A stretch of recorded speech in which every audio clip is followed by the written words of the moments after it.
Hello বন্ধুরা, welcome to আরকে sports. আশা করি তোমরা সবাই সুস্থ ও ভালো আছো।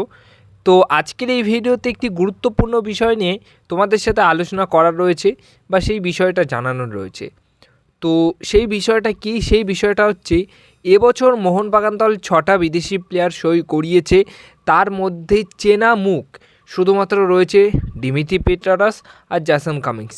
এই দুজন বিদেশি প্লেয়ারকে বাদ দিয়ে 4টে নতুন বিদেশি প্লেয়ার সই করিয়েছে এই বছরের জন্য মোহনবাগান দল। সেখানে বড় সাইনিং, যখন সাইনিংটা কমপ্লিট হয়, ডিলটি ডান হয়, বড় সাইনিং, সেটা এখনও আমরা হয়তো বড় সাইনিং হিসেবেই ধরে আছি। সেটা হচ্ছে জ্যামি ম্যাকলারেনকে সই করেছে। এটাই মোহনবাগান দলের একটা বড় সাইনিং বা বড় সাইন করিয়েছে মোহনবাগান দল। তো এটা কি আদৌ সত্যি বা এটা কি আদৌ ঠিক যে মোহনবাগান দলের বড় সাইনিং সত্যি জ্যামি ম্যাকলারেন, অন্য কোনো প্লেয়ার নাই? তো এটা তোমাদের কাছে অবশ্যই প্রশ্ন থাকলো। কিন্তু বন্ধুরা, আজকের এই ভিডিওতে যে প্লেয়ারটিকে নিয়ে কথা বলবো, অ্যালবাতো রদ্রিগেজ।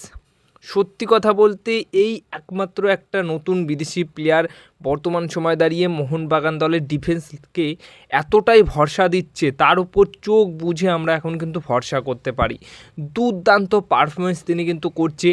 যখনই তিনি ম্যাচ থেকে উঠে যাচ্ছেন তখনই আমরা একটা জিনিস লক্ষ্য করেছি যে তারপরেই কোনো না কোনোভাবে ম্যাচ হয় ড্র বা ম্যাচ হেরে যায়।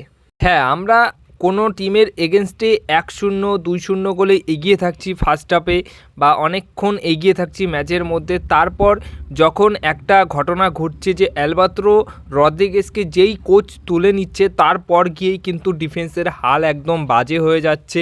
তারপর গিয়ে কিন্তু অপোনেন্ট টিম কোনো না কোনোভাবে সেই ম্যাচ ড্র করছে বা ম্যাচটা মোহনবাগান দল হেরেও যাচ্ছে। বেশিরভাগ ড্র হয়েছে। যতবার অ্যালবাতো রদ্রিগেজ ম্যাচ থেকে উঠে গেছে ততবারই কিন্তু ম্যাচ ড্র হয়েছে। তো এই জিনিসটা একটা জিনিস লক্ষ্য করা গেছে, এটা কিন্তু খারাপ দিক। কিন্তু অ্যালবাতো রদ্রিগেজ ইন্দোনেশিয়ার লিগ 1 চ্যাম্পিয়ন্স দল থেকে মোহনবাগান দলের চুক্তিতে রাজি হয়, মোহনবাগান দলের অফারে রাজি হয়ে মোহনবাগান দলে সই করে। আপাতত এইটুকু বলতেই পারি যে মোহনবাগান দলের জন্য জ্যামি ম্যাকলারেন কখনোই, আমার যেটুকু মনে হচ্ছে এখন, যে জ্যামি ম্যাকলারেন এক বড় সাইনিং নয়। বড় সাইনিং এই স্প্যানিশ ডিফেন্ডার অ্যালবাতো রদ্রিগেজই কিন্তু হয়েছে। মোহনবাগানের জন্য বড় একটা সাইনিং অ্যালবাতো রদ্রিগেজ।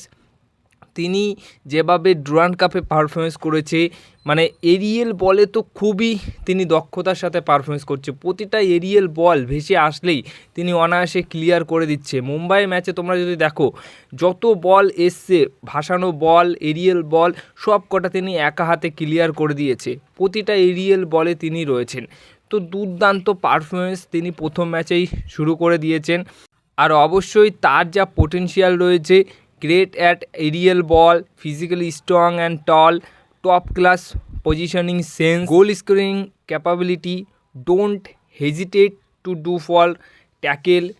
কখনোই সেরকমভাবে রেগে গিয়ে কোনো রকম মানে একদম ভুলভাল ট্যাকেলও করে না তিনি।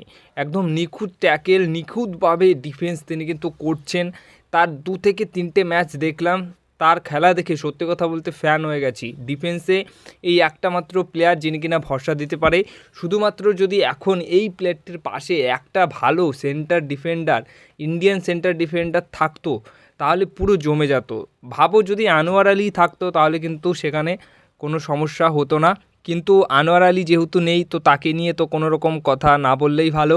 কিন্তু টম অ্যালড্রেডের সাথে এই যে অ্যালবাতোর জুটিটা, এটা আশা করা যায় যে খুব তাড়াতাড়ি যদি ক্লিক করে যায় তাহলে হয়তো খুব ভালো হবে মোহনবাগান দলের জন্য।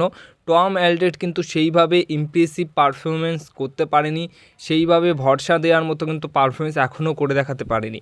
কিন্তু অ্যালবাতো রদ্রিগেজ সত্যি কথা বলতে একটা বড় সাইনিং মোহনবাগান দলের জন্য এবছরের। তো অবশ্যই তোমরা এটা কমেন্ট বক্সে জানিও যে এই বিষয়টা নিয়ে আমি ঠিক বললাম নাকি ভুল বললাম, সেটা নিয়ে অবশ্যই তোমাদের মতামত জানিও। আর এই বছরের 6টা বিদেশি প্লেয়ারের মধ্যে বাজে সাইনিং কোনটা সেটা অবশ্যই কমেন্ট বক্সে জানিও।